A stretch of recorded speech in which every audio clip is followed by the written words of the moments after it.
Alors, le problème, il est très simple. Une zone monétaire est un projet de civilisation. On fait une zone monétaire pour effacer les frontières. C'est pour que les biens, les marchandises, les capitaux et les personnes puissent circuler facilement. Et il est important que quand on est contre la circulation des Africains en Europe, effectivement, qu'on attaque le CFA. Donc là, vous avez les raisons qui font que l'extrême droite européenne attaque le CFA. Ce n'est pas les mêmes raisons pour lesquelles, par exemple, les jeunes nationalistes dans nos pays attaquent le CFA. Mais c'est pour des raisons complètement différentes. Ils se sont retrouvés sur les mêmes objectifs, mais pour des raisons complètement opposées. Le vice-ministre italien de l'extrême droite, il veut protéger son Europe. Et c'est le même discours qu'on va trouver chez Marine Le Pen, qui est contre le CFA. Et c'est effectivement, mais pour des raisons complètement différentes. Ils veulent réduire et freiner la mobilité. Ceci étant, leur démarche est basée sur une erreur fondamentale. Parce qu'ils pensent que, parce qu'on a une monnaie surévaluée, on reviendra dessus, parce qu'on a une monnaie surévaluée, on va immigrer. Mais ça, c'est un facteur permissif, ce n'est pas une motivation. On n'émigre pas parce qu'on a des CFA. La preuve, c'est que toi et moi, on a des CFA, on n'a jamais pensé immigrer. Donc, les raisons pour lesquelles les gens émigrent en Europe sont beaucoup plus sérieuses et plus profondes que des facteurs permissifs qui font que notre CFA peut acheter beaucoup plus facilement. Et on aurait eu d'évaluer le CFA, ça n'aurait pas empêché aux jeunes qui vont prendre la mer d'aller vers la mer. Mais on peut quand même comprendre le sens de son discours, parce que s'il dit qu'il n'y a pas, s'il dit alors qu'il y a des migrants qui viennent en Europe, parce que effectivement le franc CFA n'a créé ni emploi ni industrie en Afrique, et qu'on ne transforme pas les matières premières en Afrique. Bon, c'est ça un peu le sens de... ça c'est une deuxième proposition. Oui. Parce que la première proposition portait sur... C'est à cause du CFA qu'ils viennent chez nous. Oui. Et la deuxième partie de la proposition dit c'est parce que le CFA n'a jamais développé un pays ou quelque chose comme ça. Oui. Alors sur ce point-là, tout simplement, un problème de raisonnement très simple. Quand vous avez un phénomène, mais comme le sous-développement, et que vous avez plusieurs facteurs, quand vous devez voir parmi les facteurs lesquels sont responsables du phénomène, ou parmi les facteurs lesquels expliquent, en tout cas en majeure partie, le phénomène, vous procédez par élimination. Vous ne vous levez pas pour désigner arbitrairement le CFA comme responsable du sous-développement. Et les médecins connaissent bien ça. Quand vous venez que vous touchez, quand les médecins font un diagnostic, ils ne vont pas vous dire vous avez la tuberculose du premier coup ou vous avez la grippe. Les médecins procèdent par élimination et on appelle ça un diagnostic différentiel. Donc si vous aviez fait un diagnostic différentiel, vous verrez que vous ne pouvez pas prendre le CFA arbitrairement comme ça et l'accuser du sous-développement. Vous savez, mais le sous-développement, il est profond. Il dépend des institutions, il dépend des leaderships, il dépend de l'histoire, il dépend des conditions dans lesquelles les pays ont été bâtis ou sont nés. Elle dépend de la façon dont on travaille, elle dépend de la façon dont on consomme, la façon dont on épargne, la façon dont on investit. Donc prendre le CFA comme le dernier élément, venir que c'est à cause de lui, mais ce n'est même pas un raisonnement, c'est du n'importe quoi. Donc il faut être sérieux. Il faut faire un diagnostic différentiel. Et aujourd'hui, les problèmes de l'Afrique et les problèmes de sous-développement, ils ne dépendent pas de la monnaie. Si ça dépendait de la monnaie, chaque pays aurait manipulé sa monnaie pour se développer. Il y a trois choses qui développent un pays. C'est le travail, c'est l'épargne et c'est l'investissement. Et donc, tout ce que vous dites autour, c'est des phénomènes qu'on fait naturellement avec la monnaie. Oui, mais qu'on fait avec la monnaie, mais qu'on peut faire avec n'importe quelle monnaie.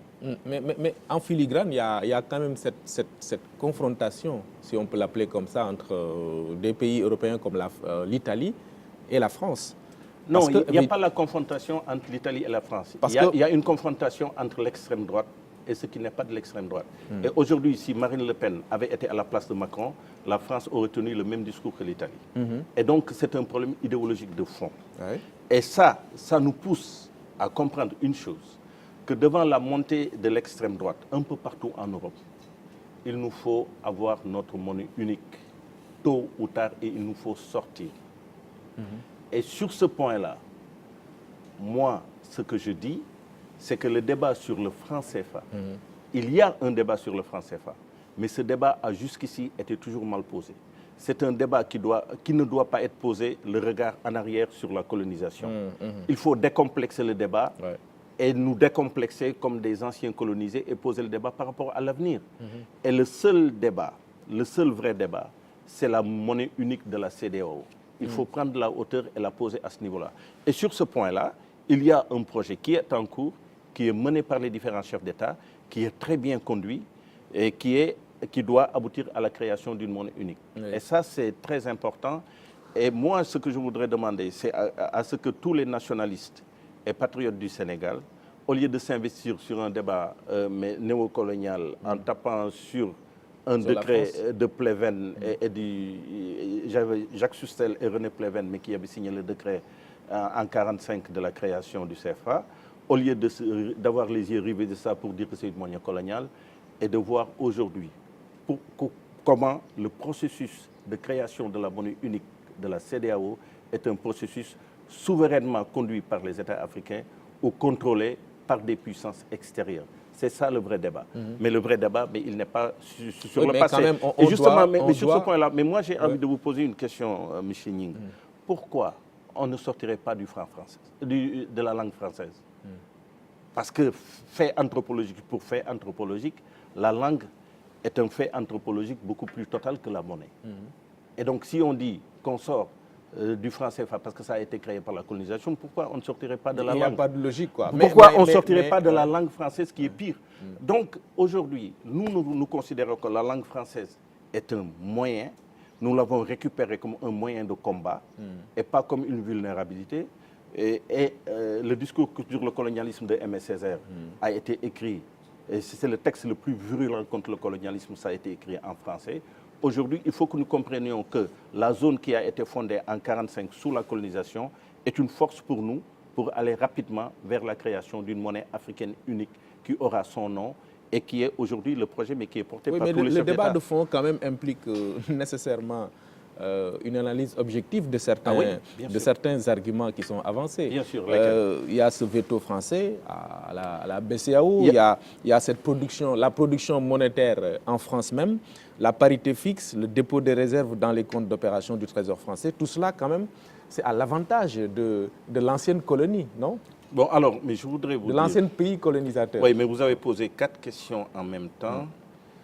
Alors, la première chose, sur le droit de veto, il n'y a pas de droit de veto. C'est faux, c'est pas vrai. C'est faux, c'est pas vrai. Il n'y a pas de débat. Il y a la présence au conseil d'administration et au comité de politique monétaire d'un représentant de la France.